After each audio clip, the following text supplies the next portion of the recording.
प्रिय दोस्तों, नमस्कार। संत कबीर और एक वेश्या की बड़ी प्रेरणास्पद कहानी।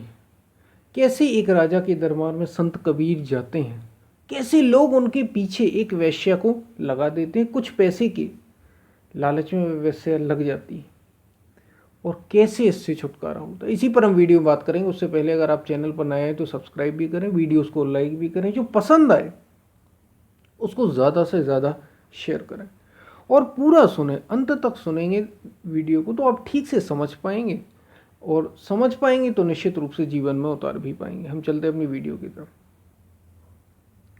प्रिय दोस्तों, जैसे जैसे कोई भी व्यक्ति चेतना के उच्चतम स्तर पर जाता चला जाता है तो निश्चित रूप से या स्वाभाविक रूप से ऐसा हुआ ही हुआ है। अब ऐसा क्यों हुआ है? संसार के लोगों ने उसका प्रतिकार किया है। मतलब अपने से थोड़ा अलग जानते ही लोग थोड़ा शुरुआत में या यूँ कहें उन्हें टेस्ट किया है कि ये सच में वो है या नहीं। तो ऐसा ही कभी जैसे प्रहलाद के साथ देखिए आप, अनेकों अनेक कष्ट हुए ही हैं। मीरा के साथ देखिए आप, मीराबाई के साथ, महावीर स्वामी के साथ देखिए आप, बुद्ध के साथ देखिए, लोगों ने अनेक प्रकार के दुर्व्यवहार किए हैं। शुरू में जब वे रहे हैं लोगों ने अनेक प्रकार की तरह तरह की उन पर प्रयोग किए, लेकिन फिर भी वे चूँकि महापुरुष थे इसलिए वे अब आगे बढ़ते ही चले गए। उन्होंने हर चीज़ को एक सौगात के रूप में ही लिया। ऐसी ही कहानी को संत कबीर से भी जुड़ी हुई है। वे अपने चेतना की उच्चतम स्तर पर चलते ही चले जा रहे थे। साधना बड़ी तीव्र थी और काशी के विद्वान, चूँकि काशी में निवास था उनका, तो काशी के विद्वान संत कबीर के एकदम पीछे पड़े क्योंकि उनका नाम एकदम तेजी से फैलने लगा था। संत कबीर का नाम आसपास सब जगह फैलने लगा था और एक काशी के राजा तक पहुंचा। तो काशी के राजा ने संत कबीर से कुछ सत्संग सुनने का निर्णय लिया क्योंकि बहुत नाम उनने सुन रखा था। देश विदेश के जो आसपास के पंडित जन, ज्ञानी जन आते थे वे संत कबीर की बात जरूर कहते थे, तो उनने सुन रखा था। तो जो उनके दरबार में मंत्री थे, विद्वान थे, अरे उनने कहा, खास तौर से काशी के ही लोग, उनने कहा ये कहाँ कबीर के चक्कर में पड़ रहे हैं, हमें कुछ ना कुछ ऐसा प्रयोग करना चाहिए ताकि ये कबीर यहाँ ना घुस पाए। ये जुलाहा, एक कपड़े वाला जुलाहा, ये यहाँ ना आ पाए राज दरबार में। धोखे से कहीं इसने राजा को अपने वश में कर लिया तो बड़ी दिक्कत हो जाएगी। और राजा तो सुनना ही चाहते, तो राजा ने निर्णय ले लिया कि अगले हफ्ते कबीर का सत्संग में सुनूंगा। मंत्रियों ने खूब किया कि नहीं राजा साहब, आपको उसकी सुनने की ज़रूरत नहीं, वो जुलाहा है, पता नहीं उसके माता पिता का पता नहीं है, वो क्या है ये भी पता नहीं है, उल्टी सीधी बातें करता है, तो आपको उससे सत्संग सुनने की ज़रूरत नहीं। एक से एक काशी के विद्वान हैं, पंडित हैं, ब्राह्मण हैं, वेदों के जानकार हैं, आप उनसे सुनिए। तो राजा लेकिन बड़े प्रभावित थे उस नाम से। वे बोले नहीं, मैंने बहुत नाम सुन रखा है, मैं ज़रूर सुनूंगा, तुम लोगों की बातें नहीं सुननी। अब मंत्रियों ने और उनके जो विद्वान थे खास तौर से राजा के दरबार में, उन्होंने कुछ प्रयास ऐसे किए कि इस कबीर को कैसे भी रोका जाए। संत कबीर उस समय अपनी कुटिया में निवास कर रहे थे, तो थोड़ी एक अलग कुटिया बना रखी थी उन्होंने, महल से कुछ दूरी पर थी। तो उस समय भी उस कुटिया में ही निवास कर रहे थे। साधना का एक विशेष काल था, उनका नाम खूब प्रख्यात हो चुका था, वे सब जगह सब लोग जानने लगे थे। तो राजा साहब के ये जो मंत्री थे, इन्होंने एक वेश्या को संत कबीर के पीछे लगा दिया और वो वेश्या कुछ पैसे दे दिए होंगे उस वेश्या को भी, वेश्या को पीछे लगा दिया।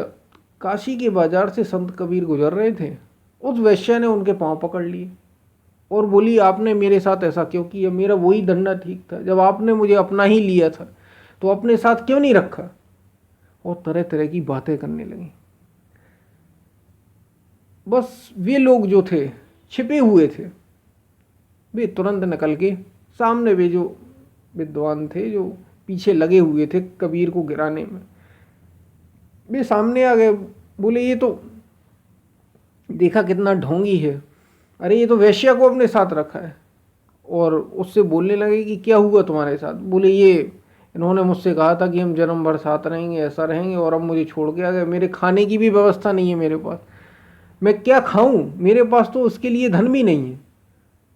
इन्होंने ऐसी बड़ी बड़ी बातें की थी, मेरे यहाँ आते थे और अब मुझे छोड़ के यहाँ आ गए। तो ढोंगी है और तरह तरह की बातें होने लगी। संत कबीर उससे बोले कि ठीक है, कोई दिक्कत नहीं है। संत कबीर ने उससे कहा कि माई तुम समस्या क्या है, कोई दिक्कत नहीं है, चलो हमारी कुटिया में, खाने की संपूर्ण व्यवस्था है, कोई दिक्कत नहीं है, भरपूर खाना और बढ़िया भजन होगा, कोई दिक्कत नहीं। संत कबीर उसे अपने साथ ले गए। वे समझ गए और जैसे ही कुटिया पे और सब लोग जितने भी आजू बाजू थे वे सब उसके साथ चलने लगे, जो उनका विरोध कर रहे थे कि देखें तो ये कुटिया में कहाँ लेके जाता है, इसकी कुटिया क्या है, कैसा है। तो जब जाने लगे तो थोड़ी दूर कुटिया से, उनके आश्रम से थोड़ी ही दूर, अरे वे बोले ये पाप की कुटिया है, ये पापी की कुटिया है, इससे दूर रहो, इस कुटिया में हमें नहीं जाना है, पता नहीं हमारे अंदर पाप लग जाए, तो इसे जाने दो। तो वो वेश्या उनके साथ चली गई। बड़ी सी कुटिया थी। संत कबीर ने कहा कि आप इस कुटिया में, जब अंदर चले गए तो संत कबीर वहाँ कुटिया में कुछ फूल लगे हुए थे, वो फूल उठाए और उन्होंने उस वेश्या के चरणों में फेंक दिए।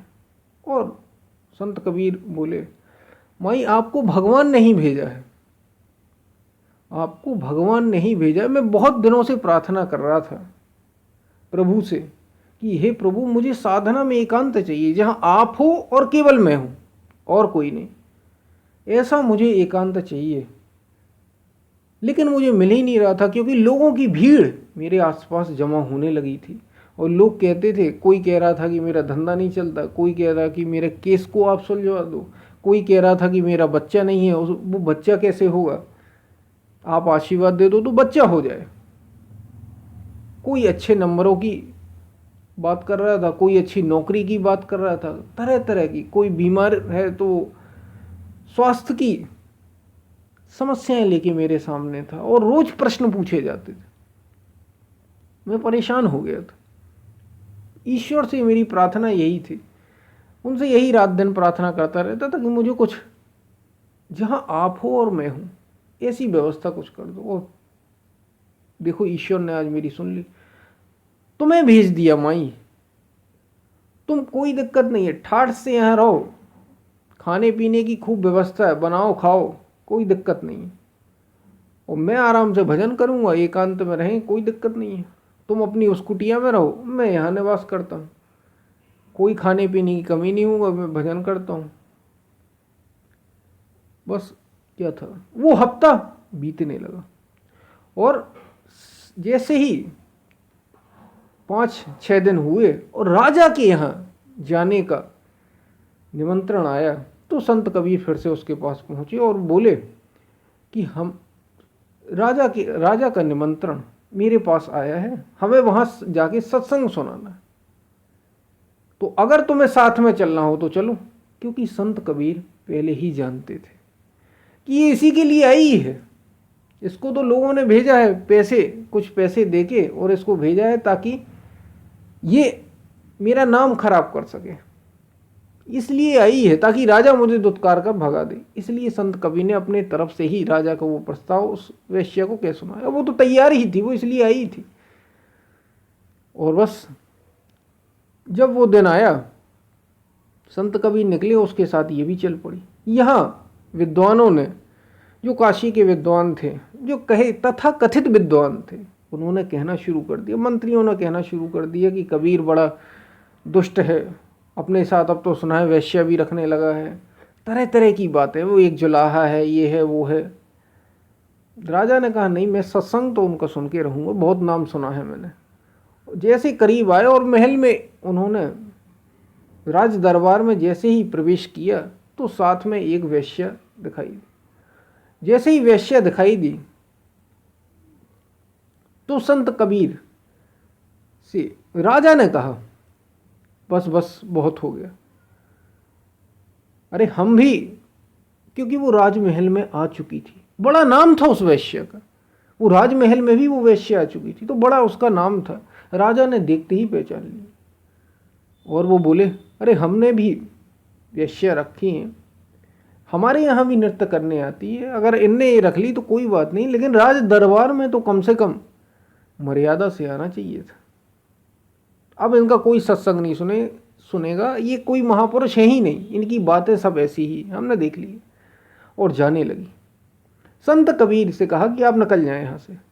तो संत कबीर तुरंत मुड़ गए। वे तो चाहते ही थे, उन्हें ये कोई राजा से कोई मतलब नहीं था, कोई शौक नहीं था। वे जैसे ही मुड़ने लगे, इतने में वो वेश्या ही बोल पड़ी और उसने वो पैसे जो उस समय के 10,000 या जितने भी रुपए रहे हों, वो पैसे फेंकते हुए बोली कि जीवन में एक तो कोई सच्चा महापुरुष मिला है। वो समझ गई, वो जो उनके साथ 4-5 दिन का साथ रहा, वो बोली कि मैंने इनको ठीक से आजमा के देख लिया, ये वास्तव में महापुरुष है। वो समझ गई कि ये चोटी के महात्मा हैं, ये सच्चे महात्मा हैं। तो वो बोली कि इनमें से ही किसी ने मुझे पैसे दिए थे। वे दोनों की ओर इशारा करते हुए राजा से बोले कि इनमें से ही मुझे किसी ने पैसे दिए थे कि राजा के साथ जब राज दरबार में संत कबीर जाएं तो तुम्हें उनके साथ जाना है और ऐसा ऐसा करना है। वो इसके मुझे इतने रुपए उन्होंने दिए, लेकिन मैं अपना जीवन बर्बाद नहीं करना चाहती। नाचते नाचते जीवन अभी तक मेरा ऐसे ही गया है। कोई महापुरुष वास्तव में सच्चा मुझे मिला है और अब मैं अपना कल्याण करना चाहती, इनके मार्ग पर चलना चाहती। और ऐसा जैसे ही कहा तो राजा तुरंत, संत कबीर तो निकलने ही लगे तो राजा बोले, अरे कबीर साहब रुक जाइए, आप अपना सत्संग पूरा करके जाइए, हमें सत्संग सुनना है। संत कबीर बोले, राजन बस आज के लिए इतना सत्संग काफ़ी है, राजा को कान का कच्चा नहीं होना चाहिए, ये सत्संग पर्याप्त है आपके लिए। तो ये थी संत कबीर और एक वेश्या की कहानी। कैसे वो वेश्या, फिर वो वेश्या रही ही नहीं, वो तो बदल ही गई, वो ईश्वर की भक्त हो गई।